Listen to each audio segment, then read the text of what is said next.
think. All right. Good evening, everyone. Welcome to this new JLI course, Judaism's Gifts to the World. So we're going to talk about tremendous gifts that the Jewish faith has given to civilization. Now, of course, we know that there have been many particular people that have given tremendous gifts to the world that have been Jewish. Albert Einstein, Google, right? Facebook, the inventors of the pacemaker were Jewish, the polio vaccine, etc., etc. But that's not what we are going to be focusing on for the next 6 weeks. We're not talking about gifts of particular people that were Jewish. Rather, we're talking about gifts that come from religion, from Judaism as a faith, from the Torah ideals that the Torah kind of spoke about, which were incorporated into society. You know how the joke goes? Two old men are sitting on a bench, and one says to the other, "I heard that your son David is a really good doctor." So the man says, "A good doctor? Whew, he's a genius, my son. Last year I landed up in the hospital, and the x-ray said I needed a surgery. And my son touched them up, and now I don't need the surgery anymore." Alright, just a joke. So, contrary to Jews being cheap, stereotypes of that nature, we have been tremendously generous in the gifts that we have given the world and society and civilization. So what we want to focus on is different ways that society thinks and feels and acts for the better, of course, that come from the Torah, come from Judaism, and come from our tradition. And the point of all of this is not to pat ourselves on the back and say we're the best. That is not the point. The point of all of this is to understand what it is that creates a healthy, thriving society. What is it that the world needs? And the reason why we want to talk about that is because what can we do to better the world now, and what can we do to better the world in the future? If we know where it all started and how it all came to be, then we can understand where to go forward. So in order to understand that, everyone's going to need a pen, and open up to page number 2 in your book.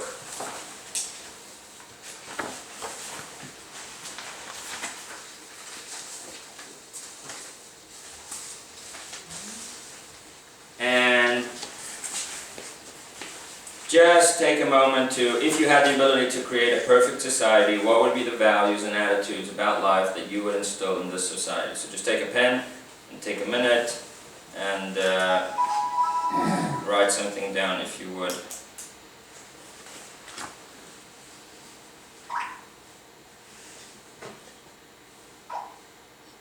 Excuse that noise.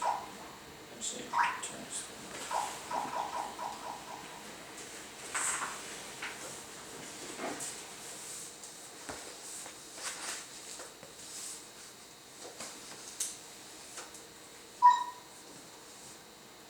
Alright, and if you wouldn't mind sharing something with me, something, just give me an example. What would be important to create a perfect society?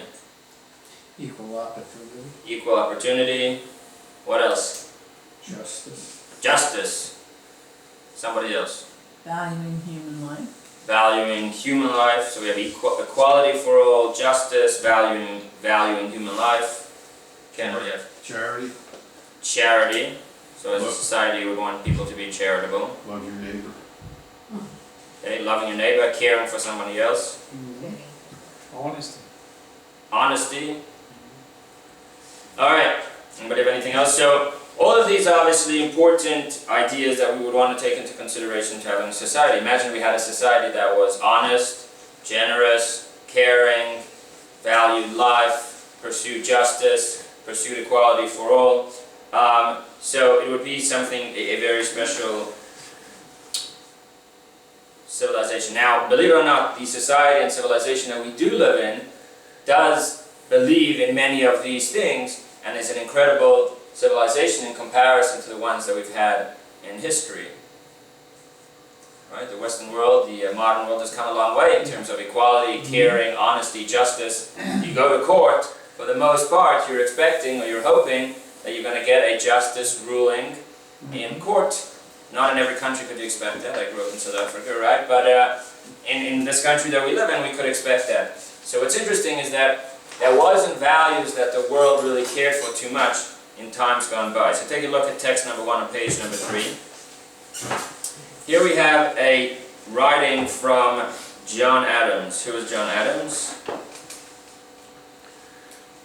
He was the One of the president. framers of the Constitution, was our second president. Second president. That's right. So here's from John Adams, the second president of the United States. And what did you mention about the Constitution? He's one of the framers of the Constitution. So here we have, kind of in that light of being one of those that created the, you said the framers of the Constitution? He's the one that helped write the Constitution.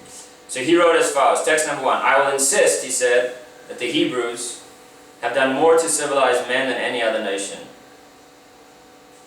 If I were an atheist and believed in blind eternal fate, I should still believe that fate has ordained the Jews to be the most essential instrument for civilizing the nations. If I were an atheist of the other sect, who believe or pretend to believe that all is ordered by chance, I should believe that chance had ordered the Jews to preserve and propagate to all mankind the doctrine of a supreme, intelligent, wise, almighty, sovereign of the universe, which I believe to be the great essential principle of all morality and consequently of all civilization.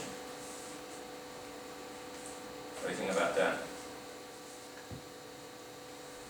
Some powerful words. Yeah. So, he who was one of those founding this country and trying to figure out what it is that's going to create a well-balanced society, a well-balanced civilization, somebody who was thinking about what it is that we would want to be the cornerstones of our country, recognized that what the Hebrews, as he called them, what the Jews have to offer, that is important. Now, what is he referring to? He's referring to the fact that, many thousands of years ago, the Jewish people stood around Sinai. We received the Torah. We heard from God. And about 1,000 years later, there came, a breakaway, so to say, from Judaism, Christianity, which was the New Testament, which continued perpetuating that idea that there's a higher power, there's a sovereign which we all have to answer to. And even along after that came the Islamic faith, which was also, to some degree, a continuation of the Judaism and the Jewish faiths. Again, perpetuating, continuing that belief that it's not a free-for-all, right? There's somebody that's in charge, there's somebody that's watching over, and we are answerable, as he wrote. He said, the doctrine of a supreme, intelligent, wise, almighty, sovereign of the universe, which he believes was the great essential principle of all morality and consequently all civilization. Yeah, but not only that, if the Torah gave us a lot of concepts of law that made this all possible. Right, absolutely. So we're going to delve into specifics partially tonight and as we go along. But here we're talking about more just in the general sense. The general sense that the big religions of the world, which is Christianity and Islam and Judaism, which make up 55.5% of the world's population, they all start at one point, which is the Jewish people standing around Sinai. So all of the world's ethics and morals stemming from these teachings all eventually started in Judaism. So we have the Abrahamic religions, that's what they're all called, Abrahamic. Starts with Judaism, Christianity, and Islam, etc. So that's in terms of religion or theological influence, in a belief in a higher power. We already see, in other words, even from a religious perspective, you had mentioned before when we talked about the laws of the Torah, but even before that, if you think about religion, which is more than half of the world make up these three religions, Judaism is the starter of all those things. So in terms of Judaism's gifts to the world, 55.5% of the world have Judaism to thank for their theological religious beliefs. But our course for the next 6 weeks is not so much about the religious and theological side of it. It's going to be more about the social and practical elements. What gifts has Judaism given the world in, as far as running a society? Make sense? Mm-hmm. So the question boils down to what Jewish ideas have impacted civilization beyond religious beliefs. So when it comes to religion, obviously we understand that Judaism is where it all started. But beyond religion, when it comes to justice and equality for all, kindness and compassion, or different ideas like that, what has Judaism given the world? Yeah, but doesn't that also, a lot of it come from the Chumash and... Well, when we say Judaism, we yeah, mean the Torah, the Yeah, Chumash. Torah, okay. All right, We would talk about Judaism as a whole, starting with the Chumash, moving on to the Talmud. it was right at the beginning, you love your brothers, so... There's many things that the Torah teaches, but we want to focus on how many of them became a part of civilization, and to trace that journey to see how it directly came from there, because it doesn't take a rocket scientist to figure out certain things. The question is, did they take it from Judaism, or did they just come up with one up? So we're going to focus on ideas that specifically the writers and the authors of those morals and ethics took them from Judaism. Do you know what I mean? In other words, you can have somebody that came to the same conclusion as the Torah, as the Chumash comes to, but they didn't necessarily take it from the Chumash. We're going to focus ideas which the Roman Empire didn't believe in, the Greek Empire didn't believe in. Then along came big thinkers in morals and ethics throughout history, and they looked to the Jewish Bible, they looked to the Chumash, they looked to the Torah, and they took those ideas from the Torah. Alright? So we're going to start with the first idea, which is this idea of social responsibility. That is where we are starting today.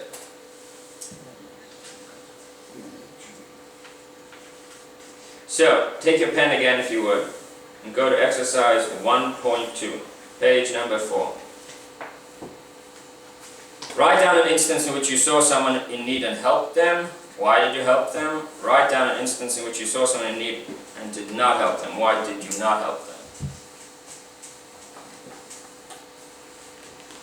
And if it's not a private matter and you'd be comfortable to share, you can share as well. What's an instance where you saw somebody who needed help and you didn't help them? And why didn't you help them? Say again? I did not have such ones. Never had such a thing. I always... What about when at those lights when people knock on your window for money? You know what I'm talking about? Sometimes at the traffic lights, Okay. there's people that like walk up and down the traffic lights and they Oh, beg for money. Asking for... Yeah, I would put that down under the bottom. Yeah.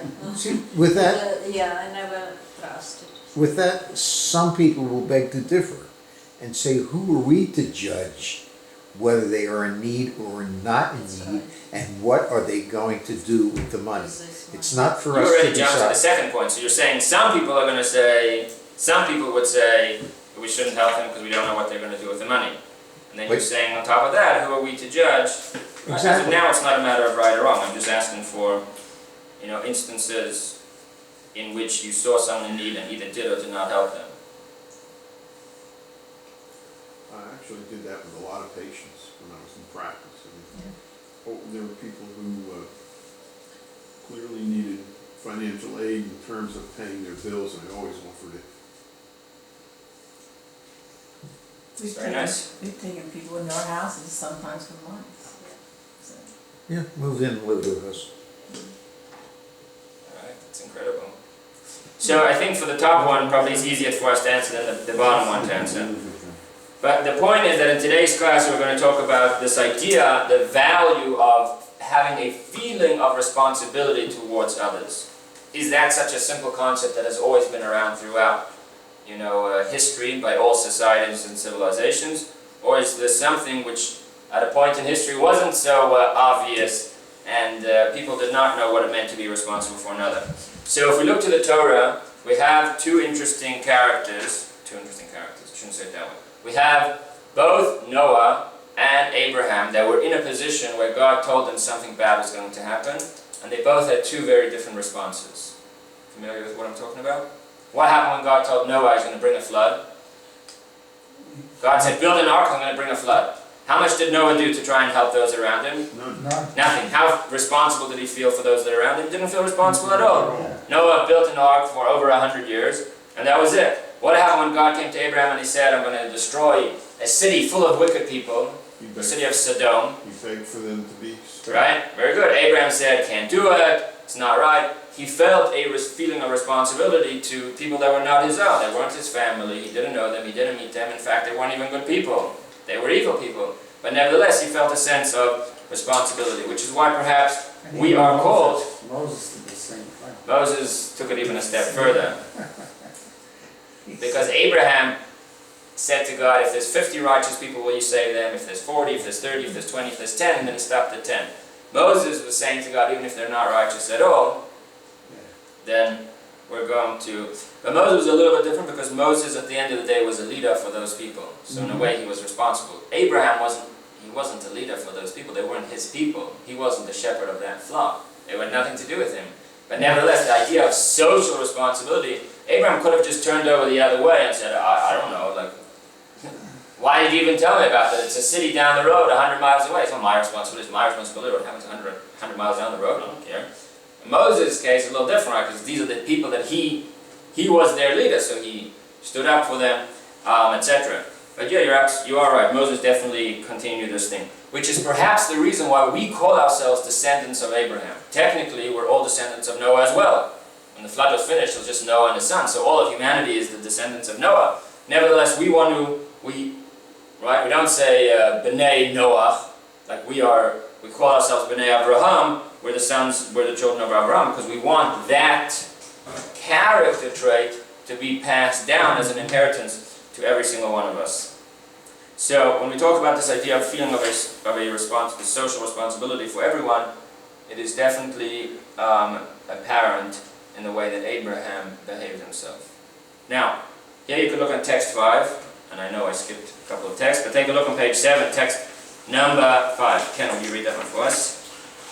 All Jews are responsible for each other. We are like a ship where a hole has been ruptured in one room. It cannot be said that one room has been ruptured, the entire ship is ruptured. Right, so if you're on a ship and you're having a nice cruise, and there's a hole underneath somebody else's room, then his room might be the first to flood, but eventually we're all going down because of that. So that's the way we view ourselves.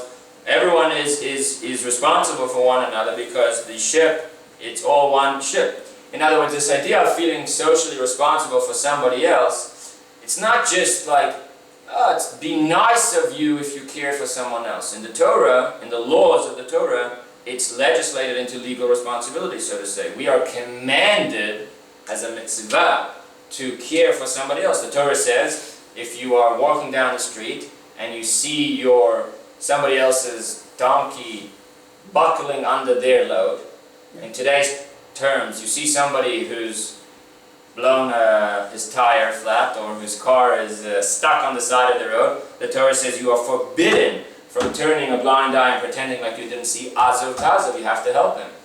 In other words, it's not just, well, we're inspired from Abraham that we should act and feel a sense of responsibility. It says the Torah, there's 613 laws in the Torah. One of the laws, and we see this in many cases, that you cannot just turn a blind eye and say, oh, so he needs my help, so what? We are responsible to helping somebody else. Now this, of course, leads us to the whole concept of charity. When it comes to helping somebody else, the idea of charity, so we're going to take a look into the Torah for a minute and take a look at the mitzvah, the commandment of charity. Take a look at text number 6. This is where the Torah, in a very general way, talks about the idea of charity. Ken, you did such a good job. If there will be a needy person among you, one of your brothers in one of your cities, in your land that your God is giving you, you shall not harden your heart, and you shall not close your hand to your needy brother. Rather, you shall open your hand to him and give him enough to supply what he lacks. Thank you. So here the Torah is just an overarching general rule that if you see a person who needs something, we have an obligation to help him. And then, of course, we know that the Torah has specific commandments in how we take care of the poor, and let's look at a number of them. So,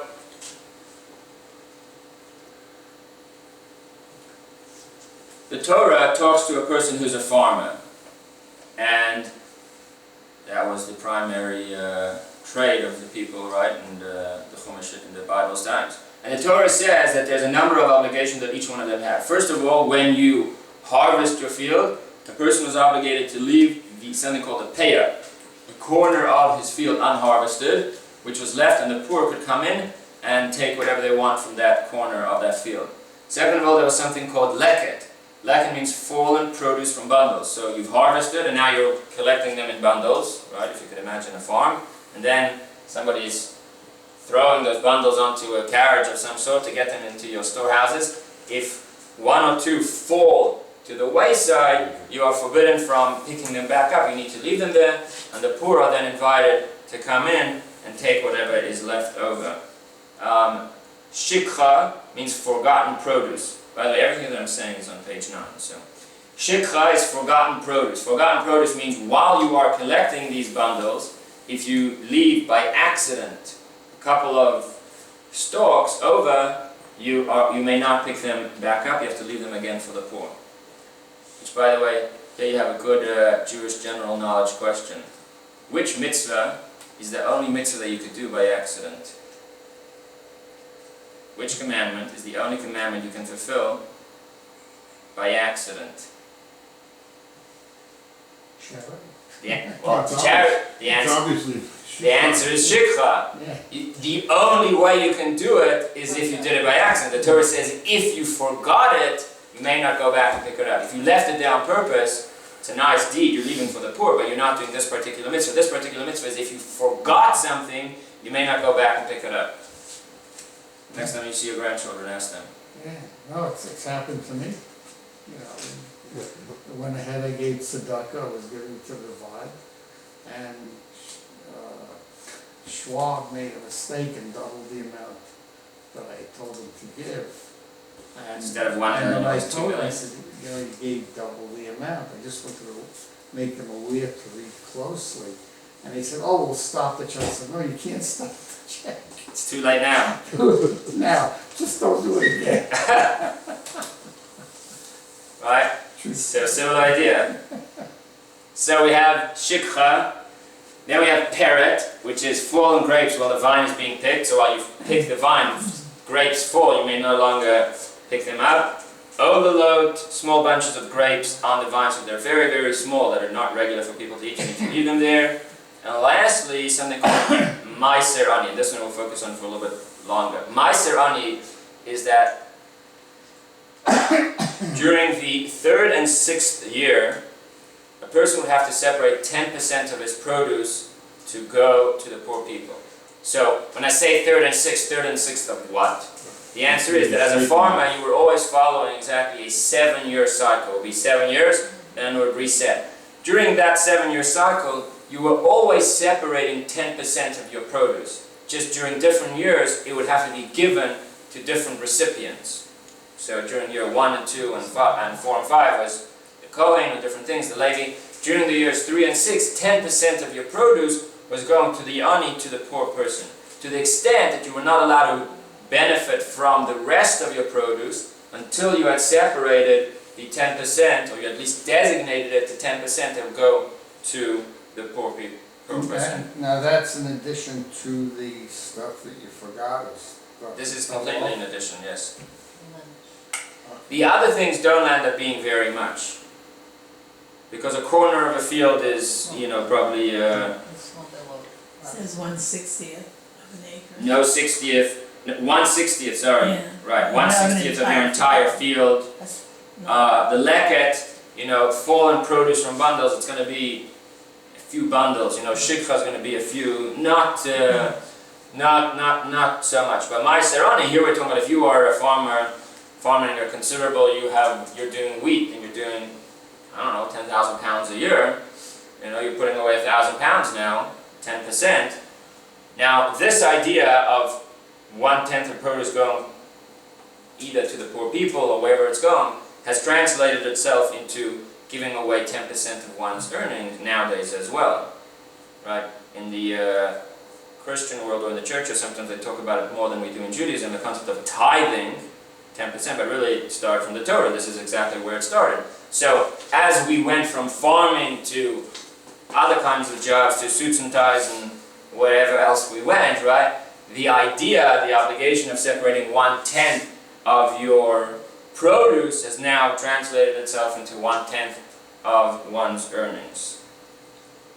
So here we have just some examples of the Torah, where the Torah just doesn't say, you know, do to others what you want to be done to you, or if there is a poor man amongst you, take care of him.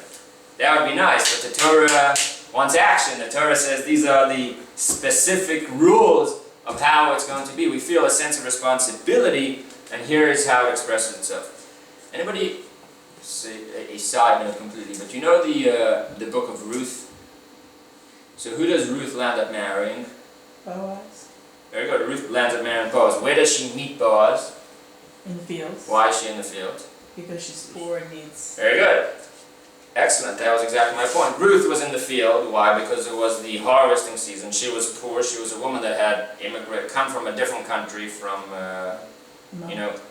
Moab, with her sister-in-law Naomi. They didn't have anything. They didn't have husbands to support them. They didn't have anything. And they were in the field. Boaz was a very wealthy man, so he had these large fields, and we can assume that during harvesting season, all the poor people would kind of come and wait to see what he left as payah, etc., and all these different things. So she was there, and Boaz noticed her, and that story continues. So just a side note, a famous story where you see somebody who was there to collect these things, etc. So, from the Torah's perspective, we're commanded to give charity, and there are many mitzvot in the Torah to serve this goal. So now we're going to learn an interesting story where, in practicality, this expressed itself. So we have a whole genre of Jewish literature called in Hebrew Sha'alot Utshuvot, which means questions and answers. So you have the Chumash, you have the Bible, you have the Talmud, you have the Code of Jewish Law, etc. But then you have a whole genre of work where people wrote questions to rabbis, to the sages of their times, and then they were answered. Because sometimes the questions and answers are not so simple, so it's the rabbi's job, the sage's job to, put together the answer and write it as you would in any subject, in science or in medicine, etc. So it's often very interesting, and it gives us tidbits into history to see what were issues that people or communities were dealing with during different times, and what were the questions that they asked, etc., etc. So we have a community that was in Spain in the late 13th century. So, at that time, I'm sure you know that Spain had a very large Jewish community in the late 13th century, right, before the Inquisition, etc. Now, what was interesting is that at that time, the Jewish people kind of lived all in their own city, and they were given permission to govern themselves. We dealt with a similar thing in a previous JLI course called Crime and Consequence. They were given permission to govern themselves in the sense that taxes had to be paid to the Spanish government, and ultimately the Spanish government were in charge, but they gave permission to kind of govern themselves however they would want. So they did their best to govern themselves according to the Torah laws of governance. So we have over here a question that they wrote to a very famous rabbi called Reb Shlomo ben Aderet, who lived in Barcelona at the time. And they asked him the following question. They said, our town has poor people. We know obviously that it's our responsibility to take care of them, but there was a difference of opinion of how we go about caring for the poor.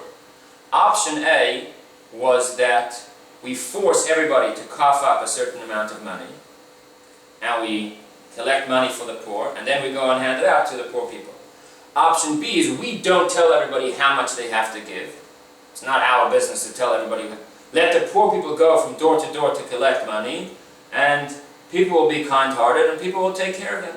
So what's the proper way to take care of the poor people? Do we force everybody to pay a certain amount, and then have one person that's in charge of handing out that money? Or do we tell the poor people, you go from house to house, and we'll encourage the Jews of this particular town to give you money? I'd say the former, where you accumulate the money based upon 10% of person's wealth, and you distribute it from one place. Why? Well, people coming around begging usually puts a stigma on them, embarrasses them. Okay, very good. You're worried about you're concerned for the dignity of the poor people. Yeah. What about the idea that it should not be a communal obligation? In other words, it should be up to everybody's individual discretion of how much they want to give. That's right. It's really got to be a blend. You have you leave it up to the individual discretion, but you contribute it to a single source, and it's distributed to the single source. Okay. I think you have to, people don't easily contribute. Yeah. Yeah, well, it's not my business, I'm gonna look the other way. If you don't put a little pressure, they don't do it, generally speaking. It's not everybody. I'm sure everybody over here in this class gives 10%, but